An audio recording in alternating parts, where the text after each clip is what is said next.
चेंबूरच्या एका हॉस्पिटलची गोष्ट सांगतो तुम्हाला. मला असा भास झाला की कोणीतरी बाई तिकडे उभी आहे. काहीतरी सफेद मला दिसलं. समोर एका स्ट्रेचरवरती म्हातारी बसलेली होती. तिकडे एक जुनी नर्स होती, काळा जादू करते म्हणून तिला ह्या लोकांनी मारून टाकलं. या कथा मनोरंजनासाठी आहे. काही लोकांचे अनुभव व काही पूर्णपणे काल्पनिकही असू शकतात. त्यामुळे कृपया यांना मनोरंजन म्हणून घ्या. या कथा आपल्या संस्कृतीचा एक भाग आहे. अगदी लहानपणी आजी आजोबांनी सांगितलेल्या गुड गोष्टींसारख्या. आमचा हेतू कोणत्याही प्रकारच्या अंधश्रद्धा किंवा भीती निर्माण करणे नाही. हॅलो मंडळी, कसे आहात तुम्ही? स्वागत आहे तुमचं भंकसच्या एका नवीन एपिसोडमध्ये. आणि आजचा जरी एपिसोड नवीन असला तरी जे आपले पाहुणे आहेत आदिश सर, ह्यांच्यावर आपण 1 वर्ष आधी एक पॉडकास्ट केला होता. सरांनी बऱ्याच त्यांच्या गोष्टी सांगितलेल्या. तर सर, आज परत एकदा आपण एक नवीन पॉडकास्ट करतोय. कसे आहात तुम्ही? नमस्कार. मी एकदम मजेमध्ये आणि मनापूर्वक आभार की तुम्ही मला परत बोलवलं या पॉडकास्टमध्ये. सर, मग आज तुम्ही कोणत्या तुमच्या गोष्टी किंवा घटना आपल्याबरोबर शेअर करणार आहात, आपल्या ऑडियन्स बरोबर शेअर करणार आहात? त्याच्या अगोदर मी तुमच्यासाठी एक गिफ्ट आणलंय. अरे sir, thank you so much sir. सरांनी आपल्यासाठी खूप छान, म्हणजे खूपच भारी वाटतंय, एक खूप छान फ्रेम आणली आहे त्यांनी बनवून आपल्या लोगो. आणि त्यासोबत आय होप तुम्हाला दिसत असेल, तर ह्याच्यात मीही आहे, मध्ये आहे. तर थँक्यू सो मच सर. तर चला मग आपण आजच्या एपिसोडला सुरुवात करूया. सर, सगळ्यात आधी तुम्ही तुमचं इंट्रोडक्शन परत एकदा आपल्या ऑडियन्सला कसं करून द्याल? तर नमस्कार, माझं नाव आदिश पणीकर आणि एक माझी फार्मास्युटिकल कंपनी आहे, जे मित्रांबरोबर मी चालू केली आहे. तर आपण सुरुवात करूया सर. आपण सुरुवात करूया. मी एक चेंबूरच्या एका हॉस्पिटलची गोष्ट सांगतो तुम्हाला. ही गोष्ट माझ्या मित्राने मला सांगितलेली. त्याच्या मित्राच्या बहिणीबरोबर घडलेली ही गोष्ट आहे. ही खूप वर्षापूर्वीची गोष्ट आहे, जेव्हा तिने स्टार्ट केलेलं नर्सिंग जे प्रोफेशन आहे ते स्टार्ट केलेलं. आणि तुम्हाला माहिती आहे की जेव्हा नर्सिंग प्रोफेशन स्टार्ट करतो तेव्हा स्टार्टिंगला त्यांना नाईट शिफ्टच देतात, मॉर्निंगचे शिफ्ट देत नाही. तर हिला पण नाईट शिफ्ट दिलेलं. आणि ती पोचली, आपल्या हॉस्पिटलला पोचली. तिने आपलं ड्रेस चेंज केलं आणि ती ICUमध्ये, तिला जॉब होतं, तर ती ICUमध्ये गेली. 3rd फ्लोअरला ICU असते. ICUला तिने जसं लिफ्टचं दरवाजा उघडला तर समोर एका स्ट्रेचरवरती एक म्हातारी बसलेली होती. आणि तिने फक्त विचारलं की आजी इकडे का बसलात, चला आतमध्ये. ती आजी म्हणाली की नाही बेटा, माझं काम झालं आहे, मी पोरासाठी वेट करते. आणि ही गेली, ही आपली कामासाठी गेली. आतमध्ये गेल्यानंतर, ICUमध्ये गेल्यानंतर जी सिनियर होती, त्या सिनियरनी तिला बोलवलं आणि ती म्हणाली की आपल्याला एक डेथ झालं आहे, त्या डेथचं टायमिंग सगळं नोट करायचं आहे, तर जरा चल म्हणून. तर जेव्हा ती तिकडे गेली तर ते जे डेथ झालेलं, जे डेड बॉडी बघितली तिने, तर ती खूपच हैराण राहिली आणि ती काय न सांगता ती परत आली.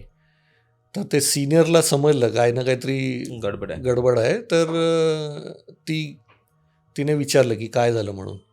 तर तेव्हा ती म्हणाली की मला ही मावशी बाहेर स्ट्रेचरवर दिसली होती म्हणून. आणि तिने सांगितलं की हे विसरून जा, असं सगळं होत राहतं, ते विसरून जा, म्हणून ते सोडून दिलं. तर नर्सच चालू आहे, तर आपण अजून एक नर्सची एक गोष्ट आहे. ती आता हॉस्पिटल नाही आहे आणि हॉस्पिटलच्या जागेवरती खूप मोठी एक बिल्डिंग आली आहे आता. कुठे होतं हॉस्पिटल? हे पण चेंबूर सायनच्या दरम्यानच होतं ते. तर असं झालं की ती जी नर्स होती, ती रात्री नॉर्मली थकवा असते म्हणून ते झोपतात, काही काम नसेल तर ते झोपतात. तर ती झोपली होती आणि अचानक एक आवाज आला की बेड नंबर 3च्या पेशंटला आपल्याला ड्रिप द्यायचं आहे, चल लवकर. तर हिने उठून बघितलं तर कोणी काय दिसलं नाही, काय नाही. ती पण बोलली की कदाचित कोणीतरी सिनियर येऊन मला सांगितलं असेल म्हणून. ती पण गेली बेड नंबर 3ला ड्रिप दिलं आणि ती परत येऊन आपल्या जागेवरती बसली. तेव्हा तिने ते सगळं सोडून दिलं. पण जेव्हा एकमेकांशी बोलत असतात तेव्हा ते नर्स लोक बोलले की असं एक गोष्ट घडलेली. तर तिकडे अजून 2-3 लोकांनी सांगितलं, नाही ही गोष्ट आमच्याबरोबर पण झाली आहे म्हणून. आणि हे असं होतं की तिकडे एक जुनी नर्स होती, जी काम करता करताच तिला हार्ट अटॅक येऊन तिकडे ती मेलेली.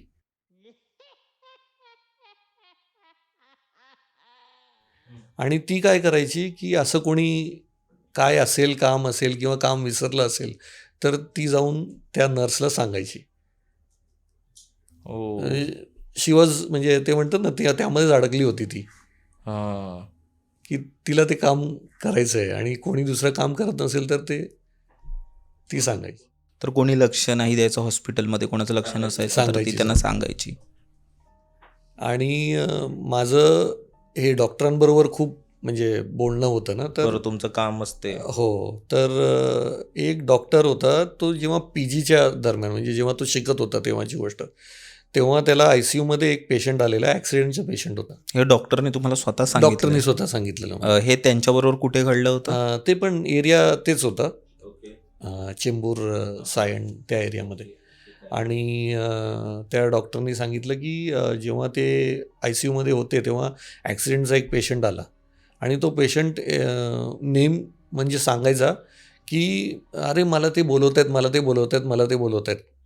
आणि हे म्हणत होते की नाही तू शांत राहा, काय नाही होतं आहे, काय नाही होतं आहे. तर नाही, एक अर्ध्या तासामध्ये तो पेशंट मेला. आणि डॉक्टर म्हणतो की त्यांना कोणीतरी येऊन बोलवत असेल, दिसलं असेल त्यांना, म्हणून ते बोलत होतं. आणि हे गोष्ट खरं म्हणजे ना खरी पण असेल, कारण ना माझे बाबा आता 4 वर्षापूर्वी त्यांचं निधन झालं. तर ते पण असेच 10-15 दिवस अगोदर ते म्हणायचे की माझे आई-वडील दिसत आहेत मला. आणि माझे मामा वारले होते, तर मामा ते म्हणायचे की मामा पण दिसतोय मला. असं हे 10-15 दिवस अगोदर ते बोलायचे. आम्ही नेहमी त्यांना सांगायचो की काय बाबा असं काय म्हणतात, हे काही तुम्ही बोलताय. पण ते खरं असेल कदाचित, कारण त्यांना ते दिसत असेल. ते म्हणाले की मला हे दिसत आहेत, म्हणजे कदाचित लास्ट मुमेंटला आपल्याला पण दिसणार असेल, कोणी येऊन घेऊन जात आहे ते दिसत असेल. आणि ते असं पण आपण ऐकतो ना, मी माझ्या आजीकडून ऐकलं, आता आजी नाही आहे माझ्यासोबत, पण ते नेहमी बोलायचं की जेव्हा एक माणूस जातो ना, एखादा माणसाचा जेव्हा मृत्यू होतो ना, त्याचे काही म्हणजे म्हातारा माणूस, जसं नॅचरल वेमध्ये डेथ होते, त्या माणसाला ना काही दिवसापूर्वीच दिसायला लागतं. ॲटलीस्ट सकाळपासून दिसायला लागतं की तो जाणार आहे. इवन गेल्या वर्षी माझी आजी गेली आणि त्याच्या 2 दिवसाआधीपासूनच ती खूप वेगळं बोलत होती. म्हणजे माझ्या आजोबांना सांगायचे की तुम्ही काळजी घ्या, तुम्ही खात जा, तुम्ही म्हणजे अशा अशा गोष्टी ते लोक करायला लागतात. एक मला आणि आणि आता ह्या गोष्टी समजा आपण मानतो आणि ह्या गोष्टी माझ्या घरी मानल्या जातात. पण ह्याला सायन्सचं काही बॅकिंग नाही, बरोबर? पण तुम्हाला माहिती असेल सर, एक गोष्ट आहे, खूप पॉप्युलर आहे, ऑलमोस्ट सगळ्या आपल्या ऑडियन्सला माहिती असेल. ते म्हणजे इवन इंडियन आर्मी जी आहे ना आपली, भारताचं जे सैन्य दल, तेही या गोष्टींना मानतं. म्हणजे आपल्या इंडियन आर्मीमध्ये एक ऑफिसर असे आहेत, जे ह्या जगात अस्तित्व ॲज अ फिजिकल फॉर्म नाही आहेत. म्हणजे ते मेले आहेत, पण तरीही ते ड्युटीवर आहेत. मग तुम्ही ऐकलं असेल, हरभजन सिंग करून एक आपले ऑफिसर होते. अ, हरभजन सिंग करून एक आर्मी पर्सन होते. त्यांची ऑन ड्युटीज मला वाटतं लढताना वगैरे ते शहीद झाले होते. आणि असं म्हणतात की त्यानंतर जोही कोण त्यांना झोपताना दिसतो किंवा जोही कोण ड्युटी थोडा आलस करताना दिसतो ना, ते येऊन त्याला तिथे उठवतात किंवा त्याला धडा शिकवतात. तर अशा गोष्टी. आणि इवन आत्तापर्यंत दरवेळी त्यांचा सामान म्हणजे त्यांना सुट्टी दिली जाते. म्हणजे असं म्हणतात की ते ड्युटीवर आहेत. जशीच त्यांची ड्युटी संपते, त्यांना सुट्टी दिली जाते. त्यांचं सामान त्यांच्या घरी पाठवलं जातं आणि 2 महिन्यांनी त्यांचं सामान परत तिथे पाठवतात आणि परत पोस्टिंगवर त्यांच्या ड्युटीवर पाठवलं जातं. त्यांचं इवन मंदिरही आहे. आणि ह्या गोष्टी अजूनही आपले जी इंडियन आर्मी आहे ती फॉलो करते. तर ते काइंड ऑफ देवासारखेच झाले आपल्या. राईट. अजून एक आता तुम्ही हे बोललात म्हणून मला आठवलं की माझे एक सर आहेत. त्यांचे बाबा पण वारले आणि त्यांना ते दिसतात, घरी दिसतात. हां, ते म्हणतात की ते आत्ताही घरी मला कधी ना कधीतरी असे दिसतात, नेहमी नाही पण असं त्यांना भास होतो की ते आहेत घरी. म्हणजे ते असतं ना की आपण एवढं बनवलंय, घर सगळं बनवलं, तर कदाचित त्या घराला सोडून जात नाही. एक राखणदारच म्हणू शकतो आपण. हम्म. तो त्याच्या घराचा राखणदारच झाला. आणि ते आपले पूर्वजच असतात ना, म्हणजे ज्यांना आपली काळजी असते आपल्या घराची, आपल्या गावाची, ते लोकच असतात जे आपले थोर मोठे, जे ह्या जगात नाही आहेत, ते आपल्याला प्रोटेक्ट करायला येत असतात. मला आठवते की माझ्या आत्यानी एक गोष्ट सांगितली होती आणि त्यानंतर आमच्या घरी भरपूर वाद झाले होते. पण पण ती गोष्ट अशी होती ना की त्यांच्या घरी असं म्हणू शकतो की अ, की आजी वारली होती. तर आजी जाऊन सुद्धा त्यांच्या घरी जे लहान बाळ होतं ना, तिला दिसायची. म्हणजे त्या आजीला मला वाटतं जाऊन 2-3 महिने झाले होते आणि जे लहान बाळ होतं, जे तेव्हा बोलायला शिकलं ना, जेव्हा ते बोलायला शिकलं ना, तेव्हा ते बोलायचं की मला कोणतरी दिसतंय, आजी बोलवते. म्हणजे तसं मोठं होत गेलं ना, जेव्हा आजी गेली तेव्हा ते खूप लहान होतं, ती खूप लहान होती. तिला समजतही नसेल. पण ती गेल्यानंतरही 2-3 वर्षापर्यंत ती कंटिन्यूअस ही गोष्ट बोलायची की मला आजी दिसते, आजी आली होती, आजी माल्यावर आहे. तर त्या गोष्टी इवन घरच्यांना खूप जास्त म्हणजे घाबरवून टाकायचं की, पण त्याचं म्हणणं असं होतं की आजी आहे, आजी दिसते, बुवा बुवा करून आहे, आजीने मला वाचवलं. आणि ती नेहमी आहे ना, त्यांच्या घरी एक आजी गेल्यानंतर एक काळी मांजर फिरायला लागली होती. तर खूप लोक हे बोलायचे की आजी आली, आजी आली, म्हणजे अशा गोष्टी होत्या. पण 3-4 वर्षानंतर त्या आत्याची पण तब्येत खूप जास्त खराब झाली आणि तिचाही मृत्यू झाला. तर असं म्हणतात इन अ वे की कदाचित तीच घेऊन गेली किंवा अशा गोष्टी असू शकतात. ठीक आहे. तर हे हे अगेन आमच्या एका लांबच्या नातेवाईकांबरोबर झालं आहे आणि आमच्याशी हे नाही, कारण परत काही वाद नको व्हायला घरी, ते आहे. पण अशा गोष्टी झालेल्या आणि अशा गोष्टी म्हणजे स्वतः आम्ही आमच्या घरी बघितल्यात की ती आजी की आजी आपल्या नातीला घेऊन गेली, असं बोलतात. आणि दुसरं म्हणजे ती आजारीही होती, तर तेच कारण आम्हाला वाटतं. पण एक असतं ना, एक वेगळा नरेटिव्ह, त्यावेळी लोकांकडे काही काम पण नव्हतं, तर अशा गोष्टी बोलल्या जायच्या, ऐकायला छान वाटतं. तर तशा तुम्ही कोणती गोष्ट सांगणार होता सर? अजून कसं आहे की आता मी बोललो ना, मी गेल्या वेळी येऊन गेल्यानंतर माझ्या मित्र लोकांनी भरपूर मला स्टोरी सांगितली, ज्यामध्ये मी पण इन्व्हॉल्ड होतो. ते मला अच्छा, तुम्ही नंतर पण तिथे होतात. नंतर ते हे झालं. आता यामध्ये कसं होतं की आम्ही एक 5-6 मित्र मिळून अलिबागला गेलेलो आणि अलिबागला पोचायला तुम्हाला माहिती आहे 3 तास जास्तीत जास्त लागतं. ठाण्यावरून अलिबाग म्हणजे 3 तास. बरोबर. आम्ही तिकडे गेलो, मस्त मजा-विजा केली. 6-6:30 पर्यंत आम्ही बीचवरती सगळं फिरलो. तिकडून निघालो, म्हणजे समजा 6:30ला निघालो तरी आपण 9:30 पर्यंत आपण घरी पोचायला पाहिजे, ठाण्याला पोचायला पाहिजे. जसं आम्ही निघालो तसं गाडीला काही ना काहीतरी प्रॉब्लेम व्हायला लागले. एकतर ब्रेक जायचं किंवा मग गाडी बंद पडायची, मध्येच बंद पडायची. पेट्रोलचं हे लीक व्हायला लागलं. हे सगळं व्हायला लागलं आणि आम्हाला काही कळलं नाही. तेव्हाही एवढं कोण विचार पण करत नाही की असं काहीतरी असेल आपल्याबरोबर, काय असेल म्हणून. नंतर मला आत्ता त्या मित्राने सांगितलं की मी कोणाला सांगितलं नाही, पण आपण जेव्हा निघालेलो तेव्हा, जेव्हा ही गोष्ट सुरुवात झाली, तेव्हा आपल्या गाडीच्या वरती, जीपच्या वरती एक काळसं असं एक काळसं काहीतरी एक रूप होतं. त्याला काही आकार नव्हता, काय नव्हता, पण काहीतरी एक क्लाउडसारखं असं होतं. हे यांनी कुणाला सांगितलं नव्हतं. गाडी एकदम म्हणजे म्हणजे असं होतं की चालूच होत नाही. तुम्ही विचार करा, आम्ही स्टार्ट केलेलं 6:30 वाजेपर्यंत आणि पोचलो आम्ही दुसऱ्या दिवशी 5 वाजता ठाण्याला. एवढं लेट झालं. त्यामध्ये आम्ही काही लोकांना तर म्हणजे बसमध्ये बसून पाठवून दिलं.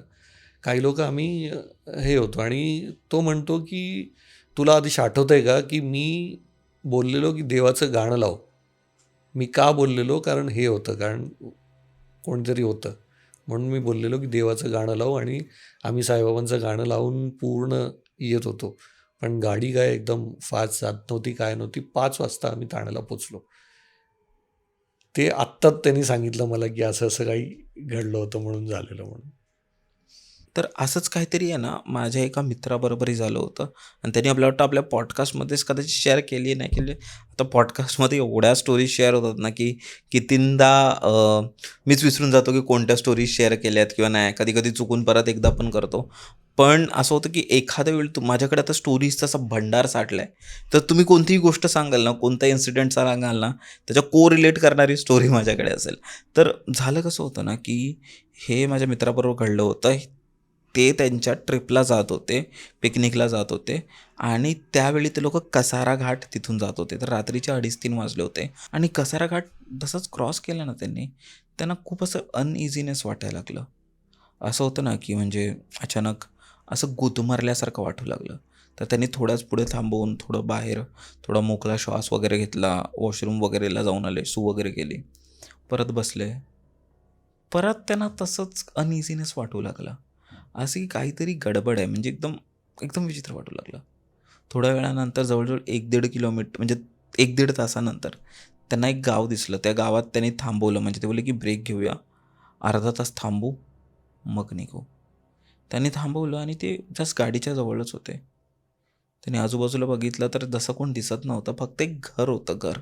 असं असतं ना आणि त्या घराच्या बाहेर अशी लाईट अशी फ्लिकर होत होती.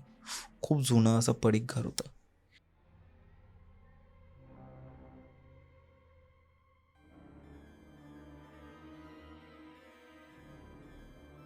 ती लाईट फ्लिकर होत होती, बंद चालू. त्यांनी त्या लाईटच्या प्रकाशात बघितलं तर त्यांना आहे ना तिथे एक विहीर दिसत होती, विहीर. जुनी बावडी.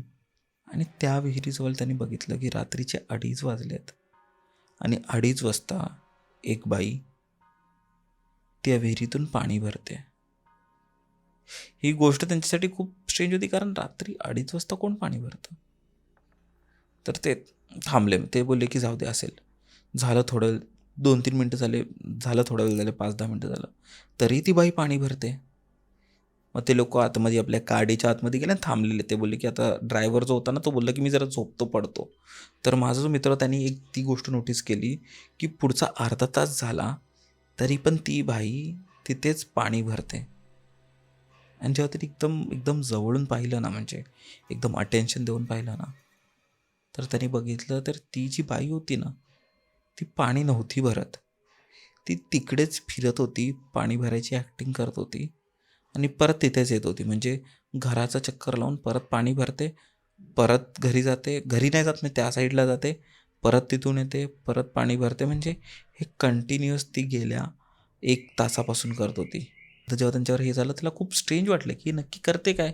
1-1.5 तास झाला, ही दमत पण नाही आहे आणि एवढं पाणी जर भरत पण नाही आहे आणि रात्रीच्या वेळी एवढं पाणी कोण भरतं? तर थोडा वेळ झाला त्याने त्याचे ड्रायव्हर जे होते त्यांना उठवलं किंवा ते उठले. तेव्हा त्यांनी सांगितलं, की "ते बघा ना समोर म्हणजे अ, असं-असं आहे." जेव्हा त्या काकांनी बघितलं, तेव्हा ते बोलले, की बरं तेव्हा ते बोलले तेव्हा त्यांनी बघता क्षणी त्याला एक विचारलं, "तू तिथे गेलास नाही ना?" तो म्हणला, "नाही, मी नाही गेलो." तेव्हा ते बोलले, "कारण ती जी बाई तुला दिसते ना, ती बाई नाही आहे. ती ते बाईचा आत्मा आहे. ते माहिती नाही कित्येक वर्षापासून तिथे ट्रॅप आहे. मात्र तिथं तिथे जीव गेलं होतं, की तिने जीव दिलं होतं, पण कदाचित तिला माहितीच नाही आहे की ती मेली आहे. तिचा तो टाईम होता, त्या टायमाला ती सतत तेच काम करते. पाणी भर म्हणजे पाणी भरतही नाही आहे ती. ती फक्त फिरते आहे तिथे आणि त्या प्रकाशात ती जी लाईट फ्लिकर होते ना, त्या प्रकाशात ह्याला असं वाटतंय की ती बाई येते, पाणी भरते आणि फिरते, पण ती बाई नव्हती, तर तिचा आत्मा होता. तसं वालं. पण तुम्ही सर पुढची गोष्ट हां, कोणती? अजून एक गोष्ट तशीच मी तुम्हाला सांगतो अजून एक. तुम्ही आता बोललात तर ट्रॅव्हलिंगचं बोललात ना, तर आम्ही ना 4 मित्र अहमदाबादवरून येत होतो आणि एक जण होता त्यामधून मस्त गाडी चालवणारा होता. काही म्हणजे तो पूर्ण रात्रभर पण चालवू शकतो, काही प्रॉब्लेम नाही त्याला. तो झोपत नव्हता. तर अचानक काय झालं, की आणि आम्ही तिघेजण आपला आराम करत होतो. अचानक ह्यानी एका साईडला टर्न मारले त्यांनी.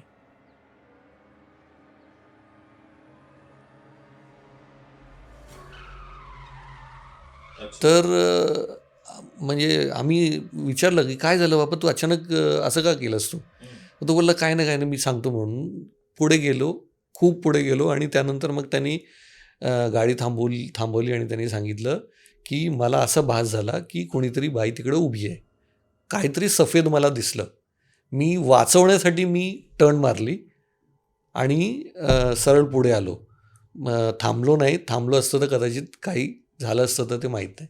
आता ते हे पण त्याला भास झालं आहे का, काही सांगू शकत नाही. असं आहे. बापरे. अजून एक मित्राने मला सांगितलेली ती आता आपण असं समजूया की ए, बी, सी 3 मित्र आहेत. आता हे बी आणि सी जे आहेत ते एच्या घरी जाणार आहेत गावी.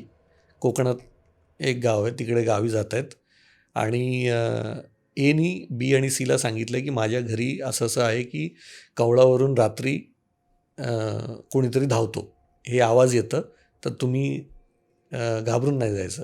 हे म्हणाले हे ना काहीतरी असंच वाटलं की नाही बाबा काय होत नाही. ते लोक म्हणले चालेल आम्ही येऊ तुझ्या गावी बघूया म्हणून. हे लोक गेले रात्री तिकडे, मटण बनवलं आणि बसून खात आहेत तर वरून धावायचा आवाज यायला सुरू झाली. कवळावरून धावण्याची आवाज यायला सुरुवात झाली. हे दोघे घाबरले, बी आणि सी घाबरले. तर हे त्याला सांगतं की काय टेन्शन नका घेऊ, मी करतो काय ते काय करायचं ते करतो म्हणून. थोड्या वेळाने ह्यांनी काय केलं, थोडं मटण काढून बाहेर ठेवून दिला आणि आतमध्ये आला. आवाज बंद झाला. त्यानंतर आवाज काही आला नाही. मटण खाऊन ते निघून गेले. असा असेल. हां. सर तुमच्या स्टोरीनंतर मला माझी स्टोरी आठवली, जी माझ्या एका जवळच्या मित्र सिद्धेशने सांगितली होती. आणि हे नुकतंच त्यांनी आता मला 2-3 महिने जेव्हा आपला शो होता ना, त्यावेळी तो एक म्युझिशियन आहे. तर तो आपल्या शोच्या म्युझिकवर काम करत होता. आणि त्यावेळी त्याने सांगितलं त्याचं गाव रत्नागिरीत चिपळूणला मला वाटतं त्या ठिकाणी आहे. तर तो त्याच्या मित्राबरोबर गावी गेला होता. ठीक आहे. आता गावच्या ठिकाणी ना त्याची आजी एकटी राहायची. ठीक आहे. आणि आजी एकदम निडर, कोणालाच घाबरत नाही, एकदम मस्त. तर आजी एकटी राहायची कित्येक वर्ष. तर ह्याला आणि ह्याच्या मित्राला वाटतं काहीतरी फिरायला जायचं होतं की काय करायला जायचं माहिती नाही. हे गेले, सकाळची आपली एस टी पकडली, संध्याकाळपर्यंत गावी पोचले. आजीने मस्त जेवण वगैरे बनवलं होतं. जेवून मग थोडं इथे तिथे फिरून झोपून गेले. आता काय गावी माणसं लवकर झोपतात, 9-10 वाजले नाही की माणसं झोपून जातात. आता ह्यांना रात्री 12 वाजता झोपायची सवय. तर ह्या लोकांनी काय टाईमपास केला, अंगणात वगैरे बसले, बोलले वगैरे आणि येऊन झोपले. आता ह्यांना कुठे झोप लागते लवकर, म्हणजे म्हणजे हे 1-2 वाजता झोपणारे लोक 12 वाजता ह्यांना थोडीच झोप लागते. तर एकमेकांशी बोलत होते, झोपण्याचा प्रयत्न करते. बोलता बोलता आजी ओरडली की हे झोपा, मला झोपू द्या, सकाळी मला लवकर उठायचं आहे. तर हे लोक आपलं रात्रभर म्हणजे हे लोक आपले दोघं जण पण ह्या कुशीवरून त्या कुशीवर म्हणजे अशी झोप येण्याचं ट्राय करतायत. ठीक आहे. झालं की रात्रीचे 12:30 वाजले होते. इथे तिथे विचार चालू आहेत, मुंबईलाच बरं होतं, असं तसं इथे इथे बघतायत आणि डोळे असे घट्ट मिटून येतो. त्याच टायमाला त्यांना त्यांच्या माळ्यावरून आवाज आला.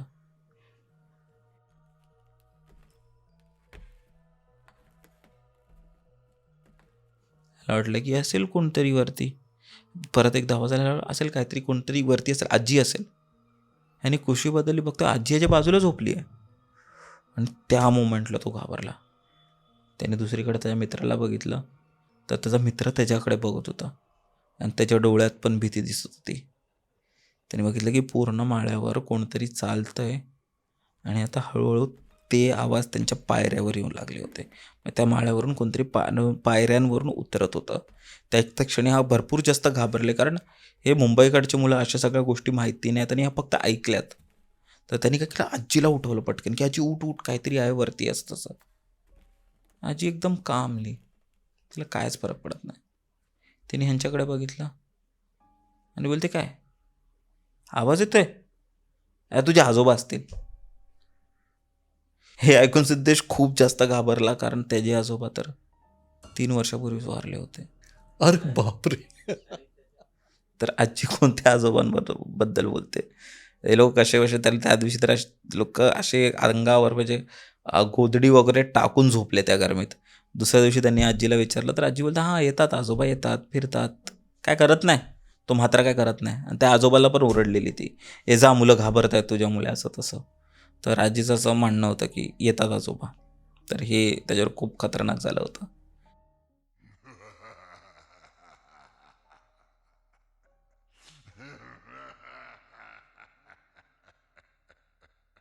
तर आदेश सर, माझ्याकडे पण एक स्टोरी आहे. स्टोरी जी मला आजच आमच्या जो सोसायटीचा वॉचमॅन आहे त्यांनी सांगितलं आणि हे त्याच्या गावची गोष्ट आहे. हे खरोखर घडलेलं आहे आणि हे त्याच्याच एका नातेवाईकांसोबत झालं आहे आणि ही गोष्ट नेपाळची आहे. ठीक आहे. तर नेपाळला कसं आहे की तिथे तुम्हाला माहिती असेल की तिकडचे बरेच लोक इथे काम करायला येतात आणि मुंबईत आणि सगळीकडे तिथे आहेत. आणि जसं आपल्या इथे बरेच असे अर्बन लेजंड्स असतात ना, की जसं माझी आजी मला नेहमी बोलायची, की नवरात्रीच्या दिवशी आहे ना, आमच्या गावी प्रत्येकाच्या दाराबाहेर राम लिहिलेलं असायचं आणि ज्याच्या बाहेर नसेल लिहिलं त्यांना नेहमी काही ना काहीतरी आवाज यायचे किंवा त्यांच्या घरी काही ना काहीतरी खराब किंवा अ, अशा निगेटिव्ह गोष्टी व्हायच्या. असंच एक आपल्या इथे मला वाटतं साऊथ इंडियामध्ये पण एक गोष्ट आहे, की नालेबा म्हणून ज्यावर स्त्री मूव्ही बनली होती, की ओ स्त्री का लाना. तर तशा गोष्टी म्हणजे आहेत. तर नेपाळला पण अशा गोष्टी आहेत, असे अर्बन लेजंड्स आहेत. आणि आणि तिथेही बऱ्याच लोकांची मान्यता आहे. तर झालं कसं होतं ना, की हा जो आमचा वॉचमॅन आहे, तर त्यांचा एक लांबचे नातेवाईक ते लोकं नेपाळलाच राहत होते. एकदम मस्त परिवार. परिवारात 2 भाऊ, त्यांच्या 2 बायका, आई-वडील आणि जो लहान भाऊ होता ना, त्याला मुलं होती 2 आणि मोठ्या भावाला मुलं होत नव्हती. आता त्यांच्या ज्या 2 बायका होत्या ना, एकदम बोलतात ना बहिणीसारख्या राहायच्या. म्हणजे एकदम शांत, एकमेकाला प्रेम करून आणि पूर्ण घराला सांभाळून वगैरे तसं सगळं त्यांच्या घरी होतं. एकदम सुखी परिवार. म्हणजे बाहेरची लोकं उदाहरण देतील असं त्यांचं परिवार. ठीक आहे. आता ती मोठी जी सून होती ना, तिचं नाव शांती होतं, शांतीबाई तिचं नाव होतं आणि जी लहान सून होती, तिचं नाव मीरा होतं. ठीक आहे. आता जसं मी तुम्हाला बोललो, जी लहान सून होती मीरा, तिला 2 मुलं होती, 2 पोरं होती.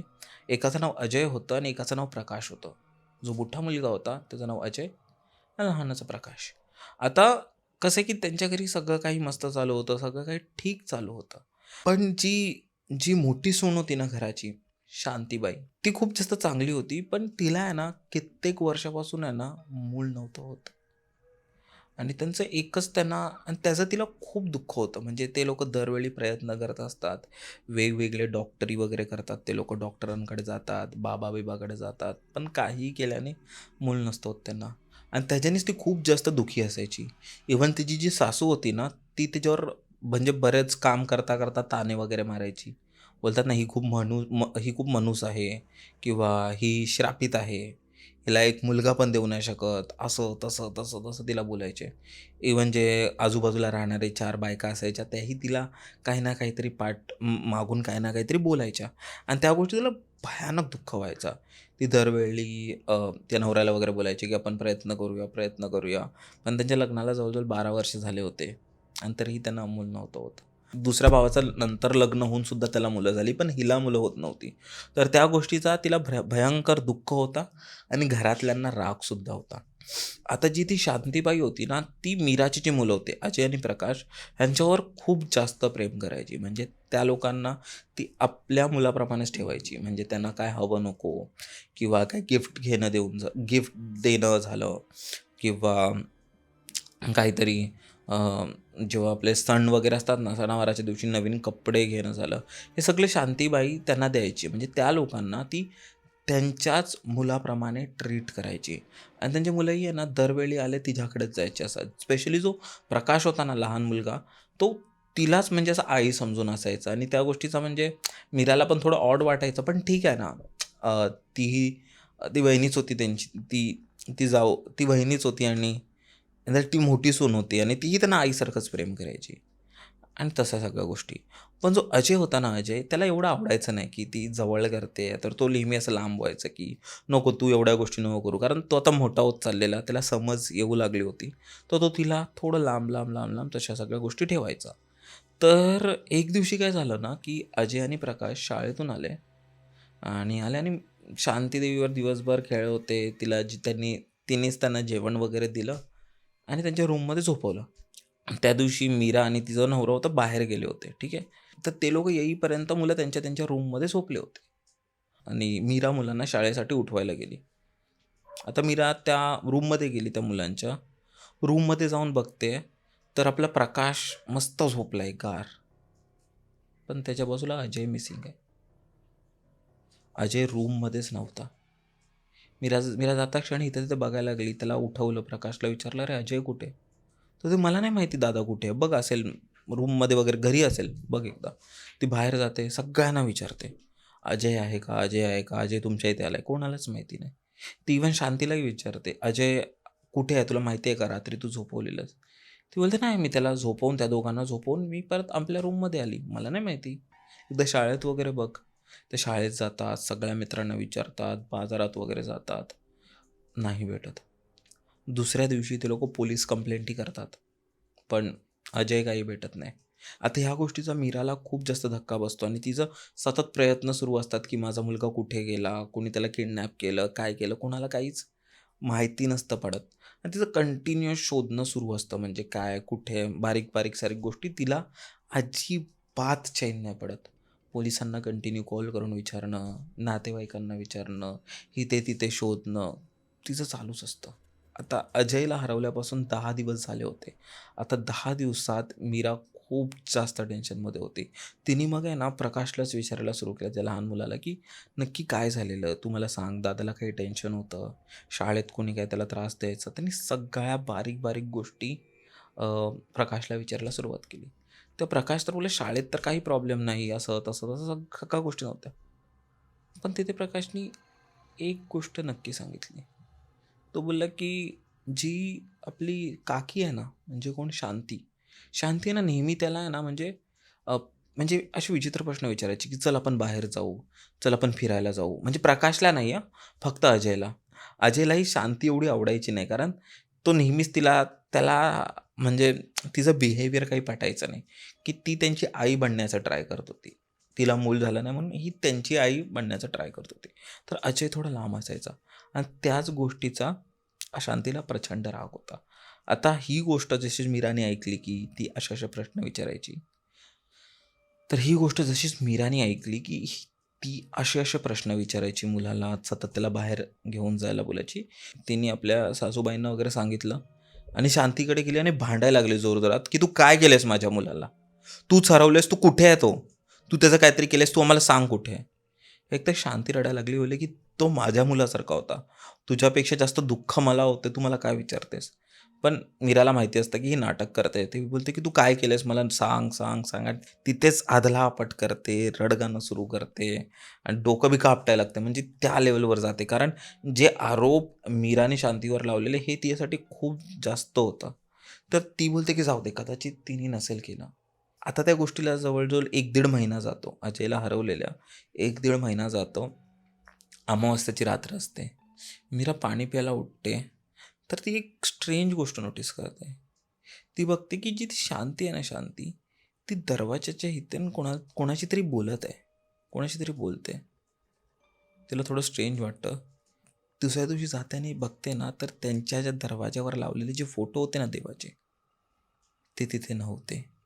आता ह्या गोष्टींनी आता आता ह्या इन्सिडेंटनी मीराला एक गोष्ट आता ह्या इन्सिडेंट नंतर मीराला एक गोष्ट तर क्लिअर होते, की इथे जी काही कारणीभूत आहे ती शांती आहे. त्यांच्यात एक अर्बन लेजंड आहे, त्यांच्यात एक गोष्ट खूप जास्त प्रसिद्ध आणि खूप जास्त खतरनाक आहे, की त्यांचा जो गाव होता ना, त्या गावी स्पेशली अमावस्येच्या रात्री घरापुढे, म्हणजे कायमच घराच्या घराच्या एंट्रीवर, गेटवर, दरवाजावर, एंट्रीवर, दरवाजावर नेहमीच फोटो लावलेले असायचे, देवाचे फोटो लावलेले असायचे. आणि दर अमावस्येच्या रात्री त्यांच्या गावात एक चुडैल फिरायची. चुडैल असते ना, ती फिरायची.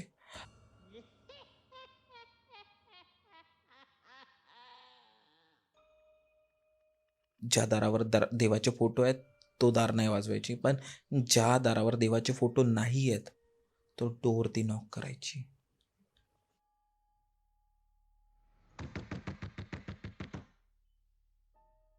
आणि जेव्हा तो डोर कोणी खोलायचा, तेव्हा ती काही काही जास्त बोलायची नाही किंवा कोणाला घाबरवायची नाही. ती फक्त बटाटा मागायची. माहिती नाही, खूप फनी वाटतं ऐकायला बटाटे मागायची, पण ती बटाटा मागायची. तर ती दोघांपैकी एक बटाटा मागायची, एक तर मोठा, एक तर लहान. आणि त्यात असं होतं की जर मोठा बटाटा दिला तर ती घरातल्या मोठ्या मुलाला नेणार. जर आपण लहान बटाटा दिला तर ती घरातल्या लहान मुलाला नेणार. आणि जर आपण तिच्या दरवाजाला उत्तर दिलं नाही किंवा बटाटेच दिले नाही तर ती दोघांना नेणार. तर ते झालं कसं होतं ना, की त्या रात्री शांतीला कसं होतं, शांतीला अजयवर खूप प्रेम होतं. ती अगदी त्याला मुलासारखं मानायची, कारण तो ऑब्व्हियसली त्यांच्या घरातला मोठा मुलगा होता. तो काहीतरी 7-8 वर्षाचा असेल. पण अजय जसा असा मोठा होत गेला ना, तो शांतीला लांब करू लागला, की तू माझी आई नाही आहेस. आणि ह्या गोष्टीचं शांतीला खूप जास्त दुःख व्हायचं.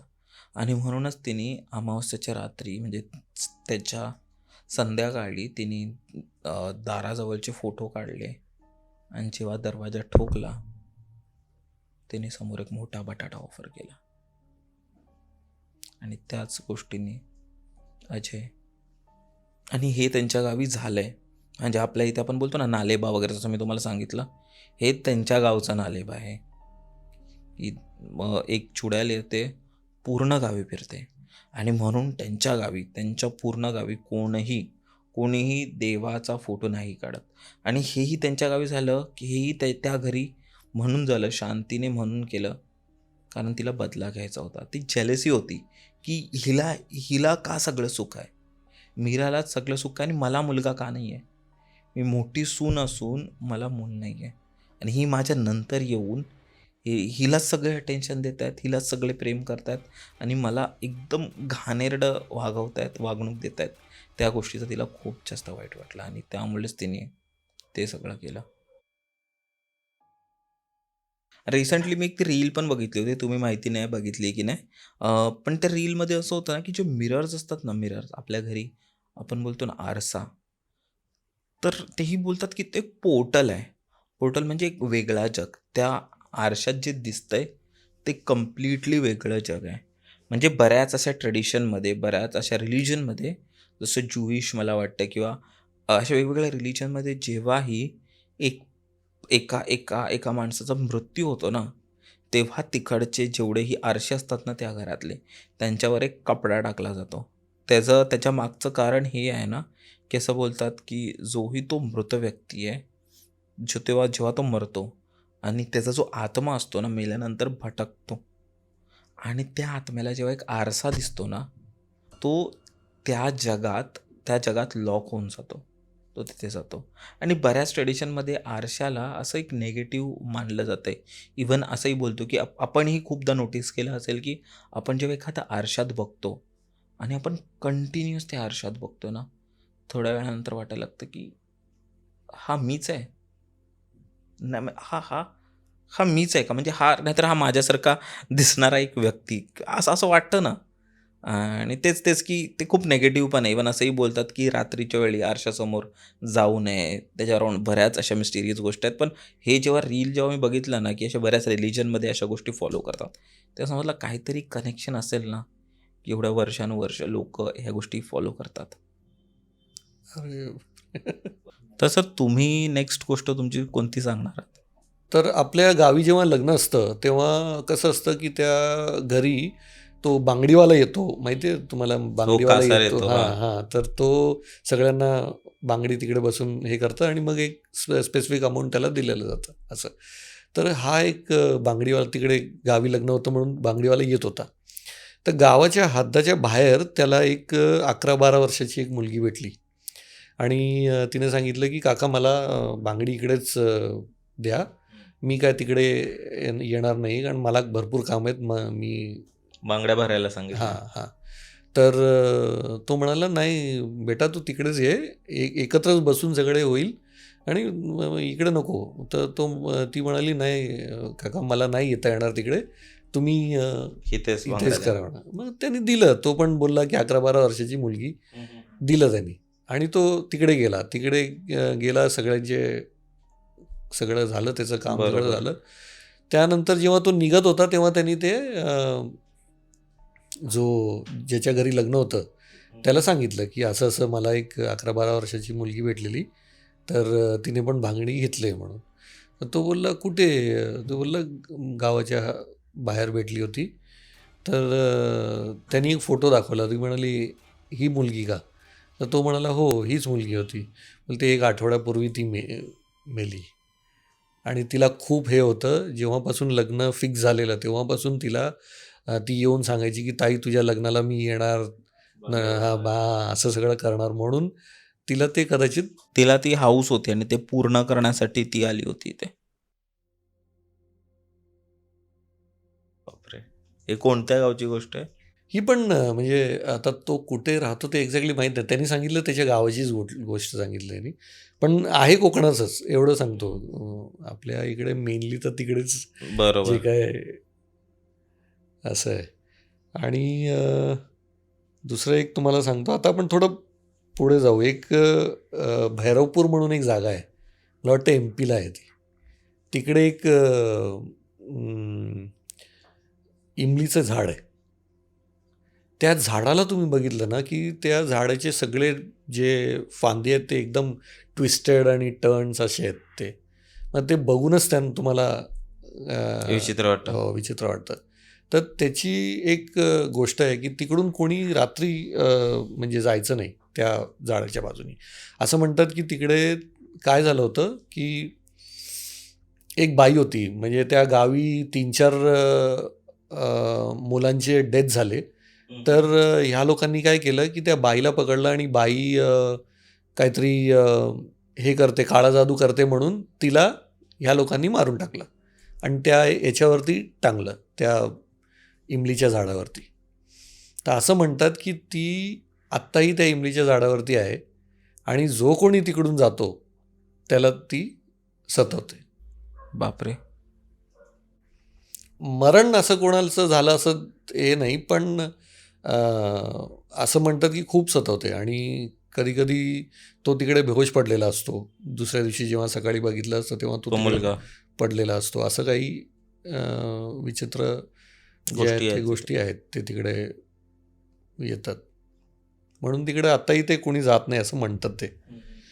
तिचं नाव काहीतरी सुशीला म्हणून होतं, सुशीला. अच्छा. हां, आणि तिला ते फाशी दिलेली तिकडे, कारण लोकांना असं वाटलं की तीच करते ते सगळं, काळा जादू करते म्हणून तिला मारून टाकलेलं. आणि आता दुसरी एक गोष्ट जी आहे ते आता एक साऊथची एक गोष्ट आहे. ते कसं आहे की आम्ही गेल्या पॉडकास्टमध्ये सांगितलेलं की आम्ही ना सर्पांची पूजा करतो, साप, साप नाग. नागचं पूजा करतो. तर हे पण काय होतं, पण त्यांना ना असं मंदिर बिंदिर नसतं. ते बांबूचे जे हे असतात, काय म्हणतात त्याला, हां, शेत, त्यामध्येच हे असतं. शेत नाही त्याला म्हणतात, पूर्ण फॉरेस्टसारखं असतं ते. अच्छा, अच्छा. हां, जंगलात. जंगलसारखं असतं. त्या जंगलाच्या पुढे एक छोटीशी एक दिवा लावण्यासाठी एक हे करतात, कारण असं म्हणतात की तिकडेच ते सरपंच पूर्ण तिकडेच राहतात, असं त्यांचं म्हणणं आहे. तर त्या गावी काय झालं की स्कूल बांधायचं होतं. आता त्यांना जागा भेटली नाही म्हणून त्यांनी काय केलं, हे जे जंगल होतं ते पूर्ण त्यांनी तोडलं, नष्ट केलं आणि तिकडे त्यांनी हे बांधलं, स्कूल बांधलं. पण ते स्कूल चालू झाल्यानंतर मुलांना सापांचं ते हिस म्हणून आवाज जो आहे, आवाज यायचा, काहीतरी पायाखालून गेलेलं असं जाणवायचं. हे सगळं व्हायचं त्यांना. आणि म्हणजे थोड्या दिवसासाठी ते बंद केलेलं स्कूल. पण एक टीचर काय बोलला की नाही, हे काय असं हे नाही, आपण बघूया काय होतंय, बघूया, मी तिकडे राहून आज रात्री राहतो आणि बघतो काय होतंय म्हणून. दुसऱ्या दिवशी तो एकदम ट्विस्टेड हालतमध्ये भेटला, जसं साप कसा त्याला ज्याला खातो त्यालाच. अजगर ना, म्हणजे ते असं ना की त्याने एखाद्या माणसाला खाल्लं तर आणि तो असं त्याला असं स्वतःच्या बॉडीला तो असं लपेटतो की कपडे आपण नाही का पिळतो ना, तशा टाईपमध्ये. म्हणून त्यांनी मग ते स्कूल मग हे केलं, तोडलं आणि तिकडे परत ते बांधून दिलं. देवाचं जे आहे ते बांधून दिलं असं त्यांचं म्हणणं आहे तिकडे. बापरे. नाही, खरी घटना आहे तुमच्या गावाची. ही खरी घटना आहे. ही माझ्या मित्रांनी सांगितली की त्याच्या गावीच झालेली ही गोष्ट आहे, म्हणून त्याला माहिती आहे. खूप वर्षापूर्वीची गोष्ट आहे, पण त्यांनी सांगितलं की ते आताही ते सांगतात, म्हणजे हे चालू असतं, बोलल्या जातात त्या गोष्टी. बोलल्या जातात. एक अजून तो बोलला होता की त्याच्या गावी असं एक वाडा आहे, हम्म. ज्या वाड्यामध्ये दिवा कंटिन्यू चालू असायला पाहिजे. कंटिन्यू चालू असायला पाहिजे. तर तिकडे जो कोणी राहत असेल त्यांनी तिकडे दिवा जो आहे तो कंटिन्यू चालू ठेवायला पाहिजे. नाही ठेवलं तर तिकडे काही ना काहीतरी प्रॉब्लेम्स होतोच. हां, असं आहे. तर म्हणतात ते दिवा कंटिन्यू 24 आवर्स ते चालूच असतो. कोणी ना कोणीतरी ते बघतच असतात की ते चालू असायला पाहिजे म्हणून. त्याची अशी गोष्ट की तिकडे जी राहायची जी मालकीन होती, ती मालकीन म्हणजे संध्याकाळची दिवा लावायला आमच्याकडे कसं आहे, संध्याकाळी अशी दिवा लावतात, दाराच्या समोर दिवा लावतात. तर ते जेव्हा लावायला गेले तेव्हा ती जाळून नेली आणि म्हणून ती बघते की कंटिन्यू दिवा तिकडे चालू असायलाच पाहिजे. हे असं त्या वाड्यामध्ये आहे म्हणतात. ती कशी काय मेली होती? आमच्या गावी कसं असतं की संध्याकाळ झाली ना की दिवा लावतात, दाराच्या समोर दिवा लावतात. हो. तर ते लावून ती जेव्हा टर्न झाली तेव्हा ते साडीला पूर्ण आग लागली आणि ती मेली. पेट घेतला त्याने. तसं झालं. Sir, thank you so much. खूप छान स्टोरीज आहेत, पण आता आहे ना आपल्याला वेळ झाली. आपले जे सबस्क्रायबर्सनी आपल्याला स्टोरीज पाठवलेले असतात ना, जे माझ्या मित्रांनी मला स्टोरीज पाठवलेल्या असतात त्या सांगण्याची. कारण आजकाल एवढे तुम्ही लोक स्टोरीज पाठवत आहेत, एवढेच इन्सिडेंट पाठवतात, एवढे व्हिडिओज पाठवत आहेत ना, की मला आपल्या नॉर्मल पॉडकास्टमध्ये येऊन ते सांगावे लागतात, कारण ते एवढे इंटरेस्टिंग आहेत. ठीक आहे. आणि जसं मी लास्ट आपल्या पॉडकास्टमध्ये एक गोष्ट बोललो होतो की माझा एक मित्र आहे, त्याला हिंजवर एक मॅच झालं, हिंजवर किंवा बंबलवर एक मॅच झालं आणि मग त्याच्याबरोबर ब्लॅक मॅजिक हे प्रॅक्टिस करण्यात आली. तुमच्यापैकी बरेच लोक बोलले, ए तू कॉपी केली स्टोरी ती, अरे तुझी स्टोरी नाही आहे ती. आणि बरेच असे फुल ऑन आले रे, लोक धावत आले भाई, की तुझी स्टोरी नाही आहे, ही रणवीर अलाहाबादियाची स्टोरी आहे, ही बिअर बायसेपची स्टोरी आहे. त्यांनी त्याच्या TRSवर घेतली होती, त्यांनी त्याच्याबरोबर ही घडली होती आणि त्यांनी ते राजश्री नंदीला सांगितलं होतं. असे लोक एकदम धावत आले. तर तुम्हाला हे सांगायचं आहे, तर मी ज्या मित्राबद्दल बोलत होतो ना, तो रणवीर अलाहाबादियाचा आहे. म्हणजे आम्ही सोबत 3 वर्ष काम केलं आहे आणि त्या ड्युरेशनमध्ये त्यांनी बऱ्याच गोष्टी सांगितल्यात. आता मी त्याचं नाव किंवा कुणाचंही नाव घेत नाही, कारण मला त्यांच्या नावाने आपला पॉडकास्ट नाही चालवायचा आहे. पण जेव्हा असं होतं ना की तुम्ही एखादी गोष्ट बोलता आणि लोक लगेच कॉपी ये लगेच मारायला येतात, भाई शांती घ्या भाई, शांती घ्या तुम्ही. तर असं आहे की बऱ्याच गोष्टी मला त्या गोष्टी काढायला नाही आवडत किंवा कोणाच्या नावावरून नाही ना, म्हणजे आपण आहोत तर मी त्याला ॲज अ मित्र रिफर केलं. तर तेच आहे, तेच तुम्हाला सांगायचं होतं, क्लिअर करायचं होतं. जे तुम्ही माझ्या चारित्र्यावर असं धब्बा लावला ना कॉपीचा, तर मी कॉपी नाही केली ती स्टोरी, मित्राने सांगितलं. पण आपण वळूया आपल्या पुढच्या स्टोरीकडे मंडळी. सर, तुम्हाला माहिती आहे की 2 आठवड्यापूर्वी आपली एक सबस्क्रायबर आहे, तिचं नाव माया आहे. तिने मला इन्स्टावर रात्री, मला वाटतं काहीतरी लेट झालं असेल, तिने मला एक मेसेज केला की मला ना तुला काहीतरी दाखवायचं आहे. मी बोललो काय? तर तेव्हा आहे ना तिने एक व्हिडिओ शेअर केला तिच्या घरचं, की तिच्या घरात तिला बरेच असे पॅरानॉर्मल इन्सिडेंट जाणवतात. तिला बऱ्याच गोष्टी फील होतात. आता आपल्याला माहिती असेल, आपण बऱ्याचदा आपल्याला एक प्रश्न पडतो की हॉरर काय आहे. तर आपल्याला वाटतं हॉरर म्हणजे काही चिटकीन अशी समोर उभी राहते, लांब केस आणि आपल्याला अशी ओरडते, किंचाळते. तर मंडळी, ते हॉरर नाही आहे. म्हणजे तेही हॉरर असेल, पण ते रिअल लाईफमध्ये कोणाबरोबर क्वचितच होतं. पण तुम्हाला माहिती आहे रिअल हॉरर काय आहे? रिअल हॉरर ते आहे की तुम्ही एका रूममध्ये आहात. इमॅजिन करा प्रत्येकजण हा पॉडकास्ट ऐकतोय किंवा बघतोय. आपले डोळे बंद करा आणि इमॅजिन करा की तुम्ही एका रूममध्ये आहात. रात्रीचे 3 वाजले आहेत. तुम्ही जागे आहात, मोबाईलवर गेम खेळताय आणि अचानक तुमच्या खांद्यावर एक टॅप येतो. जेव्हा तुम्ही मागे बघता तर कोणीच नसतं. तितक्यात एकदम एकदम कोण नाही, तुम्ही परत तुमचं लक्ष मोबाईलवर केंद्रित करता. तितक्यात तुम्ही नोटीस करता की कोणतरी ममर करतंय, म्हणजे कोणतरी कुजबुजतंय असा आवाज येतोय तुम्हाला. ममर करतायत, काहीतरी कुजबुजतोय असा आवाज येतो तुम्हाला. जे तुम्ही परत मागे बघता कोणीच नाही. आणि त्या क्षणाला तुम्हाला आठवतं की पूर्ण घरात तुम्ही एकटेच आहात. कोणीच नाही आहे, तर कोण तुम्हाला टॅप करतोय, कोण तुमच्या कानात कुजबुजतोय काही माहिती नाही.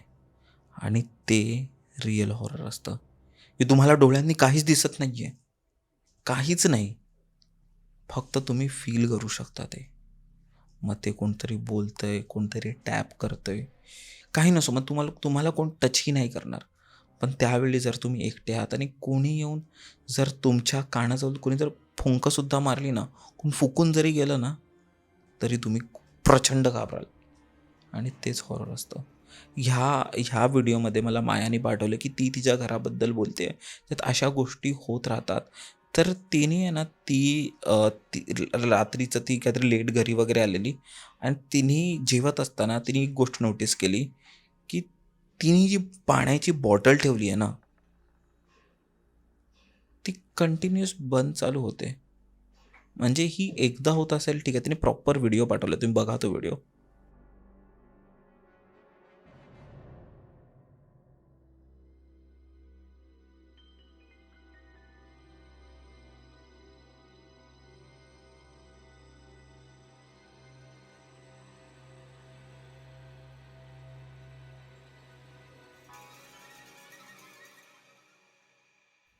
तुम्ही बघितलं असेल की त्या बॉटल म्हणजे कोण तिला टच नाही करत आहे. आणि जर ती खाली पडते तर वेगळी गोष्ट आहे, पण ती उघडते, नंतर परत बंद पडते, नंतर परत उघडते. हे काहीतरी स्ट्रेंज होतं. आणि त्याला विचारलं की हे दरवेळी होतं का? ती बोलली अशा गोष्टी होतात, दरवेळी हेच होतं असं नाही आहे, पण अशा छोट्या छोट्या गोष्टी नेहमी त्यांच्या घरात करत असतात. आणि ती बोलते ह्या गोष्टीची मला प्रचंड भीती वाटते. म्हणजे आमच्या घरी काय असं मोठं नाही झालं आहे, पण अशा ज्या गोष्टी असतात त्या गोष्टी मला खूप खूप हादरवून टाकतात. आणि तेच मला वाटतं हे रिअल हॉरर आहे. जसं मी बोललेलो की लास्ट पॉडकास्टमध्ये पण त्याचं सेकंड पार्ट पण मला वाटतं काजलनी पाठवले आपल्याला, ते मी नक्कीच नरेट करेन. काजलनी आपल्या घराची स्टोरी सांगितलेली की त्यांच्या घरी रोज कोणतरी यायचं, रात्री 11:35 सर, रोज कोणतरी घरी येतं आहे आणि कडीचा हलका आवाज येतो आहे. कोणतरी कडी, जसं काय कोणतरी बाहेरून कडी खोलतं आहे, आतून कडी लावतं आहे आणि खुर्चीवर जाऊन बसतं आहे. That is real horror. तर हाच होता मला वाटतं सर आजचा एपिसोड. थँक्यू सो मच, तुम्ही खूप छान स्टोरीज सांगितल्या. मला पण एकदम मजा आली. खरं म्हणजे दुसऱ्यांदा येऊन असं वाटलं की म्हणजे नवीन कुठे जागेवरती नाही आलोय, आपल्याच जागा, आपल्याच एक मित्राबरोबर बसून बोलतोय असंच वाटलं. थँक्यू आणि सो मच थँक्यू सर. मला बोलवल्याबद्दल. मंडळी, तुम्हाला सरांच्या गोष्टी कशा वाटल्या, तुम्हाला माझ्या गोष्टी कशा वाटल्या, आणि तुम्हाला काही जर तुम्हाला सजेशन्स, फीडबॅक काही असतील तर प्लीज कमेंट्समध्ये द्या. कमेंटमध्ये सांगा, कारण तेच एक माध्यम आहे आपल्याला बोलण्याचं. तुमच्याकडे जर अशाच कोणत्या गोष्टी असतील, तुम्हाला जर पॉडकास्टवर यायच्या असतील, तुमच्या गोष्टी शेअर करायच्या असतील माझ्यासोबत जे मी नरेट करेन, तर तुम्ही आपल्याला मेल करू शकता किंवा डिस्क्रिप्शनमध्ये गुगल फॉर्म असेल तो नक्की भरा. तुम्ही आपल्याला स्पॉटिफायवरही ऐकू शकता. आणि आपण भेटूया परत एकदा अशाच एका एपिसोडमध्ये. बाय.